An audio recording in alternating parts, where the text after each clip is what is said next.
everyone. Yes.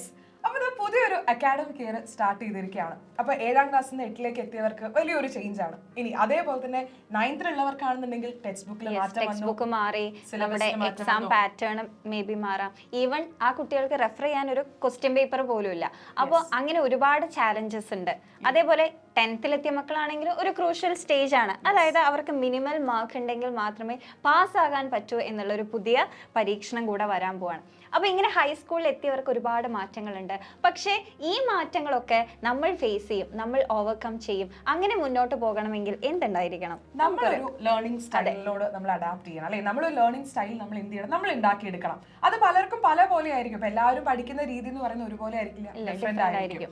അപ്പോൾ എങ്ങനെയൊക്കെയാണ് നമുക്ക് അത്തരത്തിലുള്ള ലേണിംഗ് സ്റ്റൈൽ നമുക്ക് ഉണ്ടാക്കിയെടുക്കാൻ പറ്റുക എന്നുള്ളൊരു സംശയം നിങ്ങൾക്ക് ഉണ്ടായിരിക്കും. എങ്ങനെയാണ് ഇതൊരു ഹാബിറ്റ് ആക്കി, പഠനം എന്ന് പറയുന്നത് ഒരു ഹാബിറ്റ് ആക്കി മാറ്റാൻ പറ്റുക എങ്ങനെയാണെന്നുള്ളൊരു സംശയം ഇവർക്ക് എന്തായാലും ഉണ്ടായിരിക്കും. അപ്പൊ നമ്മൾ പഠിക്കുന്ന സമയത്ത് ഏറ്റവും കൂടുതൽ ശ്രദ്ധിക്കേണ്ട കാര്യങ്ങൾ എന്തൊക്കെയാണെന്ന് വെച്ചാൽ, ഫസ്റ്റ് നമ്മൾ പഠിക്കുന്ന സമയത്ത് എന്തിനാണ് പഠിക്കുന്നത് എന്നുള്ളൊരു ബോധം ഉണ്ടായിരിക്കണം. അതായത് വെറുതെ മാർക്സിന് വേണ്ടിയിട്ടല്ല, അല്ലെങ്കിൽ എന്തെങ്കിലും ഒരു ഹൈ പൊസിഷനിലേക്ക് എത്താനാണ് എന്നുള്ള രീതിയിൽ നിങ്ങൾ പഠിക്കുക. അതായത് ലൈഫിൽ എന്തെങ്കിലും അച്ചീവ് ചെയ്യണമെങ്കിൽ തീർച്ചയായിട്ടും എന്തുണ്ടായിരിക്കണം? നമുക്ക് നോളേജ് ഉണ്ടായിരിക്കണം. അതിന് നമ്മൾ പഠിക്കണം. അപ്പോൾ അതായിരിക്കണം നമ്മുടെ ലക്ഷ്യം. അല്ലാതെ മുന്നിൽ വരുന്ന എക്സാമിന് എനിക്ക് ഹൈ സ്കോർ വേണം അങ്ങനെ പഠിക്കാതെ, പഠിക്കുന്ന കാര്യങ്ങൾ ഡെയിലി ലൈഫിലേക്ക് അപ്ലൈ ചെയ്യാൻ പറ്റുന്നുണ്ടോ, അത് എവിടെയൊക്കെ കണക്ട് ചെയ്ത് പഠിക്കാം, അത്രയും മനസ്സിലാക്കിയിട്ട് വേണം നിങ്ങൾ ഓരോന്ന് പഠിക്കാൻ. അല്ലാതെ ബൈ ഹാർട്ട് ലേണിംഗ് പാടില്ല. ഇനി അതുപോലെ തന്നെ നമ്മൾ പഠിക്കുന്ന സമയത്ത് പലപ്പോഴും നമ്മൾ പറയും നല്ല വെളിച്ചുള്ള, അല്ലെ, നല്ല ലൈറ്റ് ഉള്ള സ്ഥലത്തിരുന്ന് പഠിക്കണം. അതേപോലെ തന്നെ ഭയങ്കര ചൂട് ഉള്ള സമയത്താണെങ്കിൽ നമുക്ക് പഠിത്തത്തിൽ കോൺസെൻട്രേറ്റ് ചെയ്യാനായിട്ട് പറ്റില്ല, അല്ലെ? അപ്പൊ ലൈറ്റ് ഉള്ള സ്ഥലത്തിരുന്ന് പഠിക്കുക. അതുപോലെ നമ്മൾ എപ്പോഴും ഇങ്ങനെ ഇരിക്കുമ്പോൾ നല്ല നിവർന്നിരിക്കുക, അല്ലെ, നിവർന്നിരുന്നൊക്കെ പഠിക്കുക. ഇതൊക്കെ ശരിക്കും നമ്മുടെ ലേണിങ്ങിനെ ബാധിക്കുന്ന കാര്യങ്ങളാണ്. നമ്മൾ വളരെ ലേസി ആയിട്ട് ഇരുന്ന് കഴിഞ്ഞാൽ നമുക്ക് കിടന്നൊക്കെ പഠിക്കുന്ന സമയത്ത് കുറച്ച് കഴിയുമ്പോഴേക്കും നമ്മൾ ഉറങ്ങിപ്പോവും. അപ്പൊ എന്ത് ചെയ്യും? നല്ല സ്ട്രെയിറ്റ് ആയിട്ട് നല്ല ലൈറ്റ് ഉള്ള സ്ഥലത്ത്, ലൈറ്റ് ഇല്ലാന്ന് നമുക്ക് കണ്ണിനൊക്കെ ഭയങ്കര ആയിരിക്കും, നമുക്ക് പഠിക്കാൻ തോന്നില്ല, ഇൻട്രസ്റ്റ് ടയർഡ് ആവും, നമ്മൾ ചിലപ്പോൾ ഉറങ്ങിപ്പോവും. അപ്പൊ എപ്പോഴും നല്ല വെളിച്ചമുണ്ട്, നന്നായി നല്ല ഫ്രഷ് എയർ ഒക്കെ ബ്രീത്ത് ചെയ്യാൻ പറ്റുന്ന സ്ഥലത്ത് ഇരുന്ന് പഠിക്കുക. വിൻഡോ സൈഡിലൊക്കെ ഇരുന്നിട്ട് പഠിക്കാൻ ശ്രമിക്കുക. മേ ബി പഠിക്കുന്ന സമയത്ത് കുറച്ച് പേർക്ക് ബഹളം ഉള്ള സ്ഥലത്ത് നിന്ന് പഠിക്കാൻ പറ്റും. അപ്പൊ എനിക്കൊക്കെ ആണെങ്കിൽ നല്ല സൈലന്റ് ആയിട്ടുള്ള സ്ഥലം ഉണ്ടെങ്കിൽ പഠിക്കാൻ പറ്റും. അല്ലെങ്കിൽ ഈ ബഹളത്തിന്റെ ഇടയിൽ നിന്നൊക്കെ പഠിക്കുന്ന സമയത്ത് അയ്യോ അവരൊക്കെ പഠിക്കുന്നുണ്ടല്ലോ, ടെൻഷനാവും. നമ്മൾ അത് നോക്കേണ്ട ആവശ്യമില്ല. നമുക്ക് ഏതാണോ പ്രിഫർ ചെയ്യാൻ പറ്റുന്നത്, ഏതാണോ ഓക്കെ, ആ രീതിയിൽ പഠിച്ചു പോവുക. സൈലന്റ് ആണെങ്കിൽ അങ്ങനെയുള്ള ഒരു സിറ്റുവേഷൻ ചൂസ് ചെയ്യുക, എന്നിട്ട് അവിടെ പോയിരുന്ന് പഠിക്കുക. അതെ, അതേപോലെ തന്നെ ഇപ്പൊ നമ്മൾ പഠിക്കുന്ന സമയത്ത് നമ്മൾ പറയുമ്പോൾ ചിലർക്ക് ഒറ്റയ്ക്ക് ഇരുന്ന് പഠിക്കാനാവും താല്പര്യം. ഇപ്പൊ ഞാനൊക്കെ പഠിച്ചിരുന്ന സമയത്ത് എങ്ങനെയാണെന്ന് വെച്ച് കഴിഞ്ഞാൽ എനിക്ക് ഒരാളും കൂടി കൂടുതൽ, ഞാൻ കമ്പൈൻ സ്റ്റഡി ആണ് എപ്പോഴും പ്രിഫർ ചെയ്യുക. അതായത് ഞാൻ ഒരാൾക്ക് ഇങ്ങനെ പഠിപ്പിച്ചു കൊടുക്കും. അപ്പൊ അത് ആ കേൾക്കുന്ന ആൾക്കും അങ്ങനെ പഠിക്കാനാണ് ഇഷ്ടം, ഒരാൾ പറഞ്ഞു തന്ന് കേട്ട് പഠിക്കാൻ ഇഷ്ടമുള്ള ആളാണ്. അത് നല്ലൊരു മെത്തേഡാണ്, നമ്മൾ മറ്റുള്ളവർക്ക് പഠിപ്പിച്ചു കൊടുക്കുന്ന രീതി. അപ്പൊ നമ്മളും പഠിക്കും, കേൾക്കുന്ന ആളും പഠിക്കും. എനിക്കും ഭയങ്കര ഇൻട്രസ്റ്റ് ഉള്ള ഒരു കാര്യമാണ്. ഇങ്ങനെ ആരെങ്കിലും ഒന്ന് പറഞ്ഞു തരുമ്പോൾ അത് കേട്ടിരുന്ന് പഠിക്കാൻ എനിക്ക് ഭയങ്കര ഇഷ്ടമായിരുന്നു. ആൻഡ് എനിക്ക് എഴുതി പഠിക്കാൻ ഭയങ്കര ഇഷ്ടമായിരുന്നു. അപ്പോൾ ഈ എഴുതി പഠിക്കുന്നതും ചിലർക്ക് വായിച്ച് പഠിക്കാനായിരിക്കും ഇഷ്ടം, അതൊക്കെയാണ്.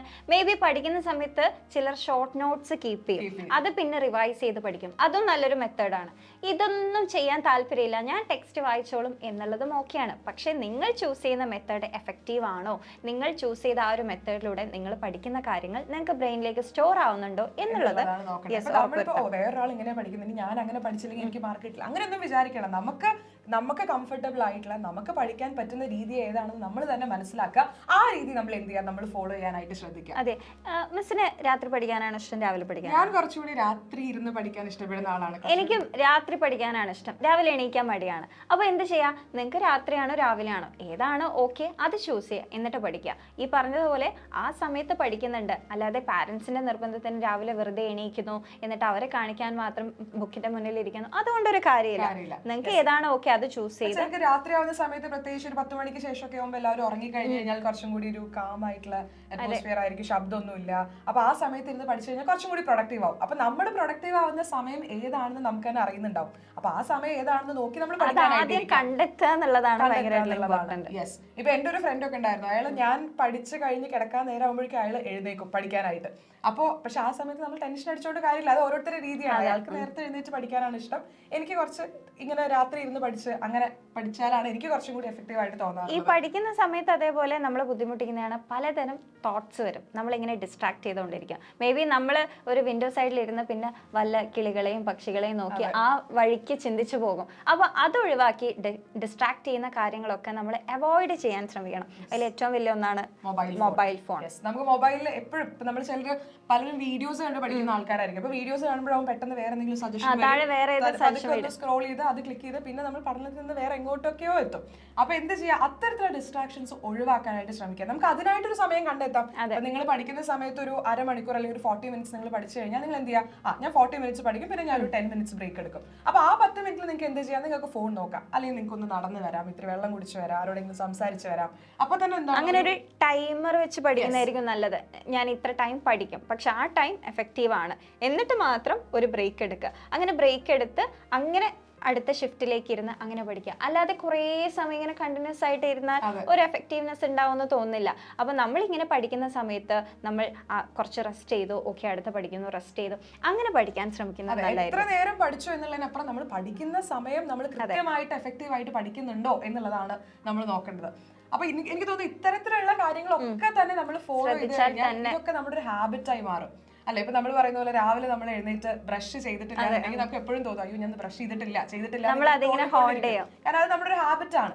അപ്പൊ അതേപോലെ തന്നെ നമ്മൾ ഇതൊരു ഹാബിറ്റായി മാറിക്കഴിഞ്ഞാൽ പിന്നെ നമുക്ക് തോന്നും, അയ്യോ ഇന്ന് ഞാൻ തീരെ പഠിച്ചില്ലല്ലോ, ഒന്നും വായിച്ചു നോക്കി. അങ്ങനെയാണ് നമ്മളിത് നമ്മുടെ ഈ ബ്രഷ് ചെയ്യാന്നുള്ളത് നമ്മൾ ഒരുപാട് കാലമായിട്ട് ചെയ്ത് വന്ന നമ്മുടെ ഹാബിറ്റാണ്.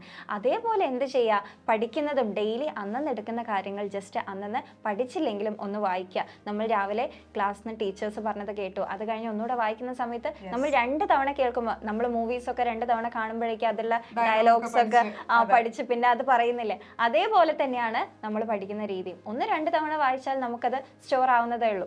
അത് ഏറ്റവും നല്ലത് ഈ പറഞ്ഞതുപോലെ അന്നന്ന് എടുക്കുന്ന കാര്യങ്ങൾ അന്നന്ന് വായിച്ചു നോക്കുക എന്നുള്ളതാണ്. അപ്പൊ എനിക്ക് തോന്നുന്നു ഈ കാര്യങ്ങളൊക്കെ ശ്രദ്ധിച്ചാൽ തന്നെ നിങ്ങളുടെ മെത്തേഡ് ഓഫ് ലേണിംഗ് സൂപ്പർ ആവും. അപ്പൊ ഇനി എന്ത് മാറ്റം വന്നാലും ഇതൊന്നും എനിക്കൊരു പ്രശ്നമല്ല എന്നുള്ള രീതിയിൽ നിങ്ങൾക്ക് എന്ത് ചെയ്യാൻ പറ്റും, നിങ്ങളുടെ ലേണിംഗ് എന്ന് പറയുന്നത് പ്രോപ്പർ ആയിട്ട് നിങ്ങൾക്ക് കൊണ്ടുപോകാനായിട്ട് പറ്റും. ഇനി ഇതൊന്നുമല്ല വേറെ കുറെ സ്റ്റൈൽസ് ഉണ്ട് എന്നാണെങ്കിൽ നിങ്ങൾ പറഞ്ഞോളൂ, നിങ്ങൾ കമന്റ് ബോക്സിൽ കമന്റ് ചെയ്യുക. നിങ്ങൾക്ക് എന്തെങ്കിലും പെർട്ടിക്കുലർ ടൈപ്പ് ഉണ്ടോ, ഏതാണ് ചൂസ് ചെയ്യുന്നത് കമന്റ് ചെയ്യുക. അപ്പോൾ നമ്മുടെ ചാനൽ സബ്സ്ക്രൈബ് ചെയ്യുക. ഈ വീഡിയോ ഇഷ്ടപ്പെട്ടുണ്ടെങ്കിൽ തീർച്ചയായിട്ടും ലൈക്ക് ചെയ്യണം. പിന്നെ നിങ്ങളുടെ ഫ്രണ്ട്സിന് എന്തായാലും പറഞ്ഞു കൊടുക്കണല്ലോ, നിങ്ങൾ മാത്രം കേട്ടാൽ പോരാ. അപ്പോൾ എല്ലാവർക്കും വീഡിയോ ഷെയർ ചെയ്യാനും നിങ്ങൾ മറക്കരുത്. അപ്പൊ എല്ലാവർക്കും all the very best. By.